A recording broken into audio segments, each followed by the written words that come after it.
안녕하세요. 앵커의 책방 신일입니다. 한국과 이웃하고 있는 두 나라, 중국과 일본은 늘 풀기 어려운 고차방 정식 같은 숙제를 우리에게 던져주곤 하죠. 국익을 생각하면 관계 개선이 시급하지만 켜켜이 쌓여있는 과거사의 굴레가 발목을 잡고 있습니다. 오늘은 이 복잡다단한 한중일 삼국관계의 역사를 한번 되짚어볼까 합니다. 과거에서 미래를 향해 나아갈 실마리를 얻을 수도 있으니까요. 차이나는 클래스 책 국가 법 리더 역사편 가운데 한명기 교수의 민족에게 역사란 무엇인가의 전반부 주요 내용 읽어드리겠습니다. 과거 고대와 중세를 거치면서 한반도는 강력한 중국의 영향력을 거의 직격 상태로 받을 수밖에 없었습니다. 반면 일본은 바다를 끼고 있어서 중국의 압력을 피할 수 있고 여유 있게 대응할 수 있었죠. 일례로 통일신라 시대에 경주 황룡사라고 하는 절이 있는데 현재는 다 불에 타버리고 그 주출돌만 남아있어요. 그런데 한반도로부터 불교를 전래받은 일본에 가보면 1000년 가까이 된 목조 건물들이 지금도 질비하게 남아있습니다. 지금의 한중일 관계를 이해하려면 이런 지정학적인 조건부터 염두에 둘 필요가 있습니다. 중국과 관련된 역사적 인식도 한국과 일본이 좀 다른데요. 한국은 일본 열도의 문명이 한반도에서 건너간 사람들에 의해 비로소 열린 것처럼 배웁니다. 반면 일본의 경우 한반도는 중국에 복속돼 있는 나라인데 일본은 일찍부터 천황이라는 존재를 통해 중국과 대등한 국가로 자리매김했다고 생각합니다. 이와 관련해 607년에 일본에서 수나라 양제에게 보낸 국서가 있는데 내용이 이렇습니다. 해 뜨는 곳의 천자가 해 지는 곳의 천자에게 글을 보낸다. 별일 없으신가? 일본이 이렇게 중국과 맞먹으려던 이유는 이 7세기 삼국 통일전쟁 상황과 밀접한 관련이 있습니다. 581년에 수나라가 중국 대륙에서 등장해 점차 고구려에 압력을 가하는데 고구려는 이에 맞서기 위해 일본을 우군으로 끌어들일 필요가 점점 커졌습니다. 일본이 보낸 국서를 수나라가 보기엔 고구려 배후에 우리 일본이 있으니 고구려를 함부로 대하지 말라는 의미로 해석할 소지가 있습니다. 당시 한반도에서 고구려 백제 신라 사이에 각축이 벌어지고 이 수나라라는 강대국이 대륙에 등장하자 일본도 어떤 외교적 선택을 해야 할지 신경을 곤두세웠던 걸로 보입니다. 660년 신라와 당나라가 연합해서 백제를 멸망시킨 뒤엔 의자왕의 아들인 부여풍이 일본에 가 있었어요. 당시 멸망한 백제 지역에서 복신이라는 백제의 옛 장군이 백제 부흥운동을 벌이면서 일본에 부여풍을 돌려보내달라고 합니다. 663년엔 일본이 2만 7천 명의 대군을 백제 땅으로 출병시키기도 하는데요. 당시 백촌강이라고 불렸던 금강 하구에서 백촌강 전투가 벌어졌는데 신라와 당나라 연합군에게 참패합니다. 이 전투의 패배로 인해 일본은 한반도에서의 영향력을 완전히 잃어버린 걸로 여겼다고 합니다. 신라와 당나라의 경우 668년 연합군을 일으켜 고구려를 멸망시키죠. 신라는 당나라를 끌어들여서 삼국 통일에 성공한 셈인데 이후에 당나라가 변심해 신라를 당에 복속시켜야겠다고 생각합니다. 하지만 반전이 일어나서 676년에 신라가 당나라 세력을 몰아내는 데 성공하죠. 삼국을 통일한 신라의 경우 일본에 대해서 저자세를 취할 필요가 없었습니다. 그러자 일본에선 신라를 건방지다고 생각합니다. 천황을 모시고 있는 자신들에게 머리를 숙이는 내용의 국서를 가지고 오라고 주장하는 거죠. 그래서 8세기가 되면 신라와 일본의 공식적인 정치적 외교 관계가 중단됩니다. 지금까지 삼국시대의 한중일 관계를 대략적으로 살펴봤는데요. 고려 초에도 일본은 중국 및 한반도와 외교 관계를 맺으려고 하지 않았습니다.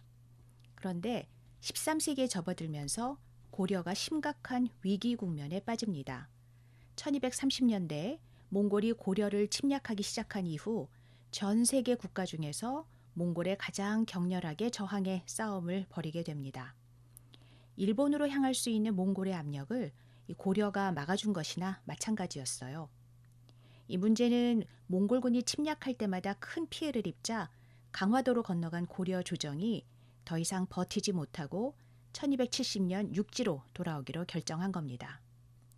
그 이후에 고려와 몽골이 연합해서 일본으로 2번 쳐들어갑니다.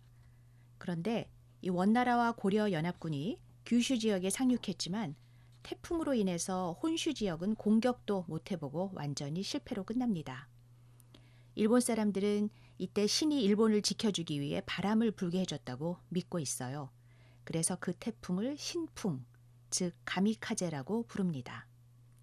그리고 고려 역시 이 몽골과 한 통속으로 일본을 침략한 국가라고 생각하게 되면서 조선시대 일본 사람들 중엔 임진왜란을 이때 고려의 침입에 대한 보복이라고 얘기하는 경우도 있었습니다. 지금부터는 한일 관계의 주요 쟁점 중 하나였던 왜구 얘기를 해보려고 합니다. 14세기 중반 이후 고려 말에 한반도와 일본의 정치적 교섭이 다시 시작되는데 그 이유가 바로 왜구 때문이었습니다. 왜구가 가장 극심했던 시기가 대략 이때였는데 이 수천 명의 왜구가 수백 척의 배에 말까지 싣고 다니면서 한반도부터 중국의 동남부 연해 지역을 마구잡이로 약탈한 겁니다. 사실상 배를 타고 다니는 정규군이라고 할 수 있을 만큼 왜구의 위세가 대단했는데요. 그러자 고려에선 왜구를 피해 철원으로 수도를 옮겨야 된다는 주장까지 대두되기도 했습니다. 이처럼 왜구로 인한 피해가 너무 커지자 고려는 통일신라 이후로 중단됐던 사신을 일본에 보냅니다. 정몽주도 이 사신 중 한 명이었는데요.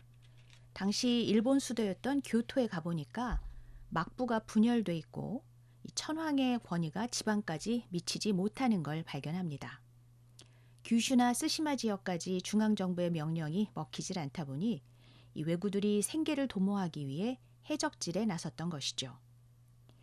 조선왕조에 들어선 이후엔 무력만으로 왜구를 막을 수 없다는 판단을 하고 왜구가 될 만한 자들에게 미리 경제적 기반을 제공하는 포용 정책을 씁니다. 울산, 부산 즉 삼포 지역에 일본인들의 거주를 허용하고 토지를 나눠주고 결혼을 알선하는가 하면 심지어 조선의 복종을 맹세하는 자에겐 벼슬을 주기도 합니다.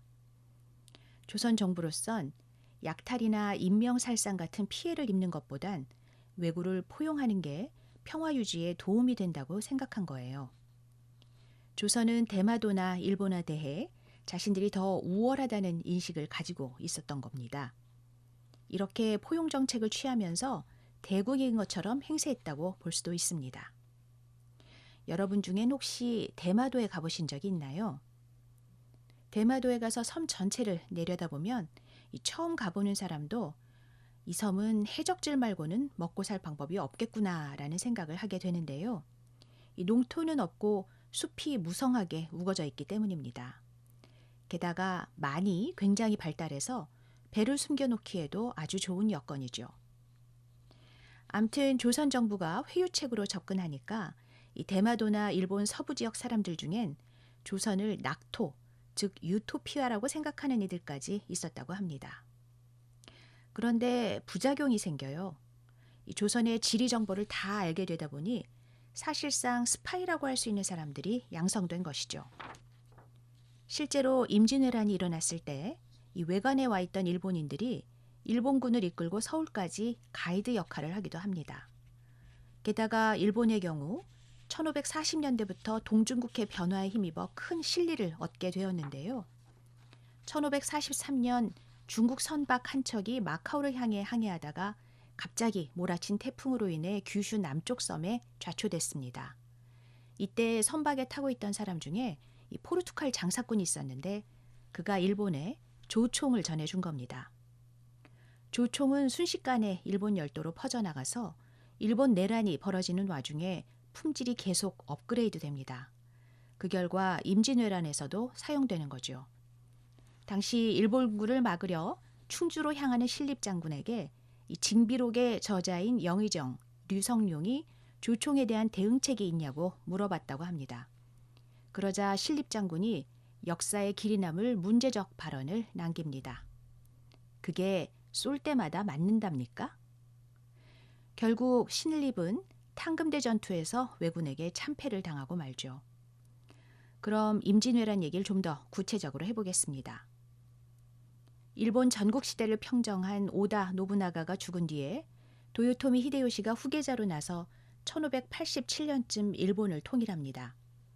수십만의 병력에 100년 가까이 내전을 치르면서 다져진 실전 경험, 여기다 조총이란 신무기까지 갖춘 일본은 명나라를 치러 가겠다는 생각을 하게 됩니다.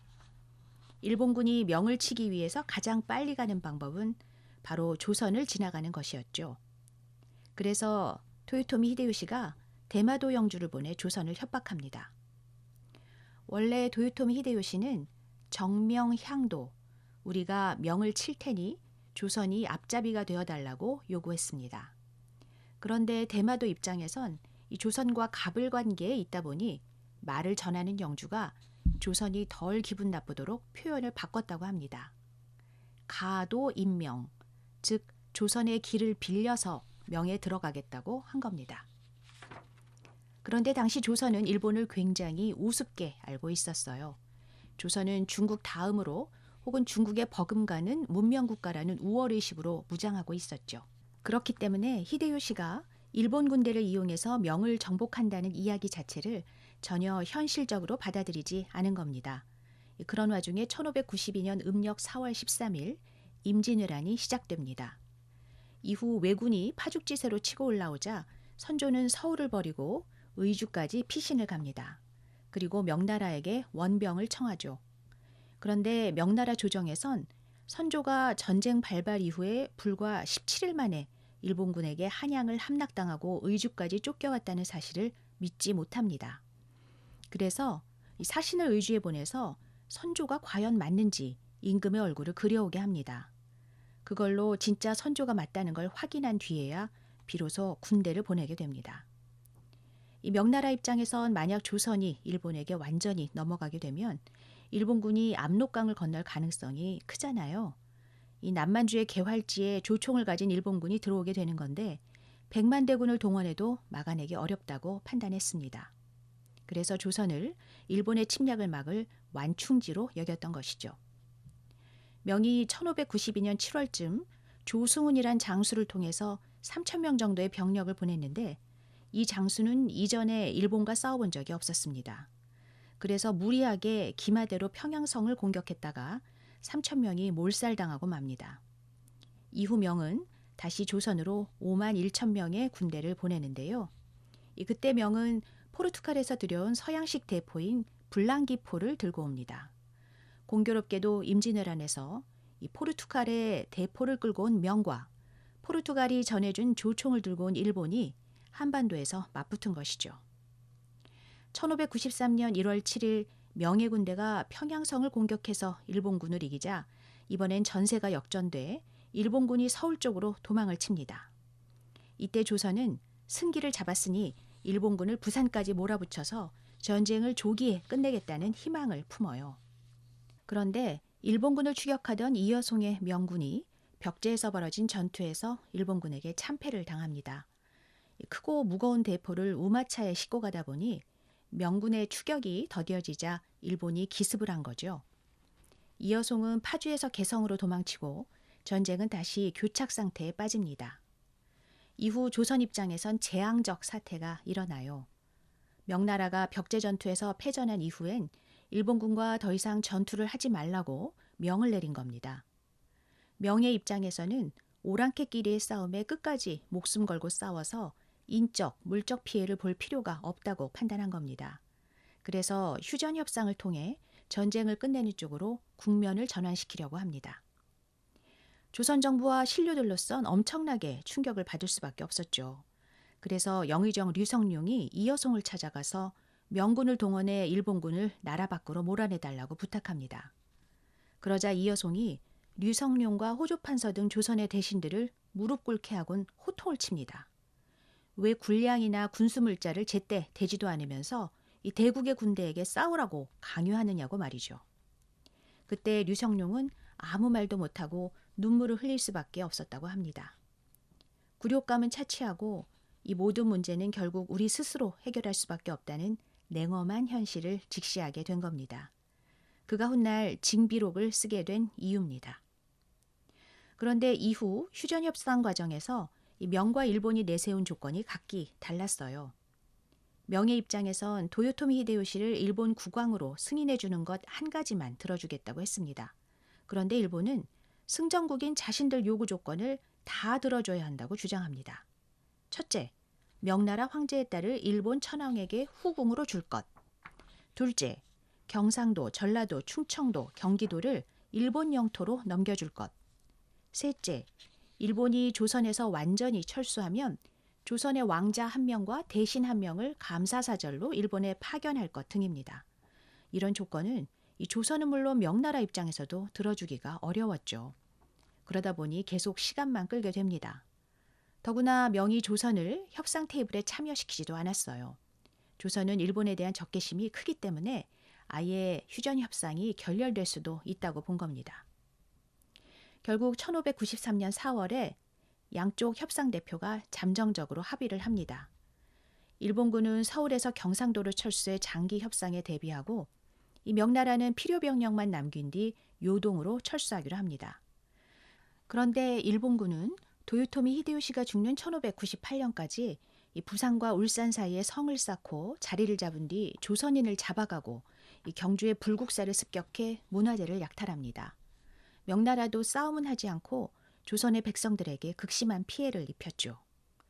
더욱 기가 막힌 일은 이 충주에서 남한강을 건너 남쪽으로 가려는 일본군을 조선군이 공격하려고 하자 수백 명의 명군이 몰려나와서 일본군이 안전하게 강을 건너도록 도와주기까지 합니다. 이 상황을 유성룡이 글로 남겼는데요. 일본군은 안전하게 한강을 건너서 문경세제를 넘어갈 때 노래 부르고 춤추며 넘어갔다라고 했습니다. 이 선조가 너무 답답해서 차라리 자신이 일본에게 항복하는 게 어떨지 하는 생각까지 했다고 합니다. 일본이 조선의 항복을 받으면 이 명나라로 쳐들어갈 태세를 보일 것이고 그러면 명군이 어쩔 수 없이 일본과 싸움을 벌일 거라고 생각한 겁니다. 그나마 조선의 입장에서 운이 좋았던 건 1598년에 히데요시가 죽어서 전쟁이 종결된 겁니다. 만약 조선이 두 나라 군대 사이에 끼인 채 몇 년간 더 시달렸다면 아마 내부적으로 붕괴됐을 가능성도 배제할 수 없다고 저는 생각합니다. 우리는 임진왜란을 통해 한반도의 전쟁에 주변 강대국이 개입하게 되면 이 전쟁 당사자인 한민족의 의지나 생각과 관계없이 강대국의 이해관계에 따라 우리 운명이 결정될 수도 있다는 사실을 알 수 있습니다. 한편 히데요시가 죽자마자 이 대마도에선 조선에 사절을 보냅니다. 당시 조선에선 이 대마도에 대한 적개심이 하늘을 찌를 정도여서 이 사신을 곧 죽여버립니다. 하지만 대마도는 이후에도 계속 사신을 부산에 보내서 자신들의 잘못을 용서해달라고 합니다. 그러자 대마도는 무역을 재개하지 않으면 다시 조선을 치자고 일본 본토에 얘기하겠다는 협박까지 합니다. 이와 관련된 재미난 에피소드가 하나 있는데요. 이 대마도 사신이 올 때마다 전쟁을 일으킬지도 모른다고 협박하니까 이 조선 조정에서 논의 끝에 묘책을 냅니다. 사신들에게 아직 평안도 일대에서 명나라 군대가 철수하지 않았으니 일본이 다시 침략하면 명군이 일본을 쓸어버릴 것이라고 말한 겁니다. 그런데 6개월 후에 대마도 사신이 또 찾아옵니다. 이번에도 조선 측이 명군을 들먹이니까 이 사신이 평양 근처에서 가져온 이정표를 꺼내들었습니다. 자기들이 직접 가봤는데 명나라 군대가 평안도 근처엔 없더라고 하면서 말이죠. 대마도가 이렇게까지 적극적으로 나오자 조선에선 조건을 내걸었습니다. 먼저 조선과 국교를 재개하고 싶다는 일본에 국서를 보내라고 합니다. 또한 일본의 패배를 인정하라고 말하죠. 또한 임진왜란 당시인 1592년 7월에 일본군이 서울에 왔을 때 선정릉을 파헤쳤는데 그 범인을 잡아서 보내라고 요구합니다. 그런데 대마도에서 이 조건들을 다 맞춰서 찾아옵니다.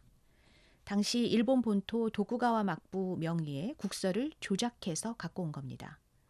또 감옥에 수감된 죄수 중에 2사람을 뽑아서 이들이 바로 선정릉을 파헤친 범인이라며 보내기도 합니다. 조선 입장에선 가짜란 걸 알고 있었지만 체면을 유지하는 선에서 일본과의 관계를 재개하기로 합니다. 그런데 이후 늑대가 물러간 뒤 호랑이가 나타나는 상황이 펼쳐집니다. 일본이 물러가고 이 누루하치가 등장하면서 1636년 조선은 병자호란을 겪게 됩니다. 또한 20세기 초에는 일본에 강제 병합돼 식민지가 되기도 하죠. 우리는 이 대목에서 영의종 류성룡이 징비록을 쓸 수밖에 없었던 이유를 다시 생각해 볼 필요가 있습니다. 류성룡은 명과 일본 사이에 끼어서 자위 능력이 없는 약소국 재상으로서 느꼈던 서름과 비참함을 후손들이 되풀이하지 않도록 회고록이자 비망록인 책을 썼습니다.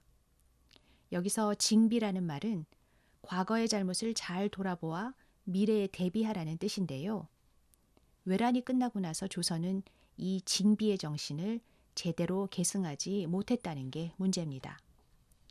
조선 사람들은 징비록을 무관심하게 방치했는데 1712년에 우리나라 사신이 일본 오사카에 가보니 오사카의 번화한 상업지구 난전에서 이 징비록을 잔뜩 쌓아놓고 파는 장면을 목격하게 됩니다. 가히 충격적인 일이었죠. 조선에선 잊혀진 징비록을 가해자인 일본이 가져다가 출판해서 읽고 있었으니 말이죠.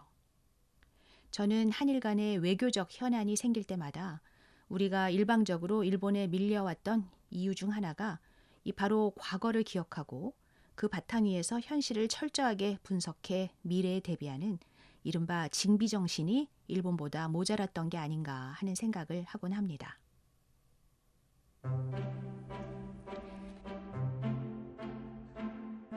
지금까지 한명기 교수의 이 민족에게 역사란 무엇인가의 전반부 주요 내용 읽어드렸습니다. 한중일 세 나라가 삼국시대부터 얽히고 설켜온 과거사를 되짚어봤는데요. 이미 알고 있던 내용이 많은데도 이렇게 다시 읽어보니 가슴속에 울분과 안타까움이 차오릅니다. 비단 저만 그렇게 느끼는 건 아니겠죠. 역사를 잊은 민족에겐 미래가 없다는 말이 있잖아요. 이 징비의 정신을 되살리기 위해서도 이 너무나 뼈아픈 역사지만 곰곰이 곱씹어 봐야겠다는 생각이 듭니다. 저는 다음 주 앵커의 책방에서 다시 만나 뵙겠습니다.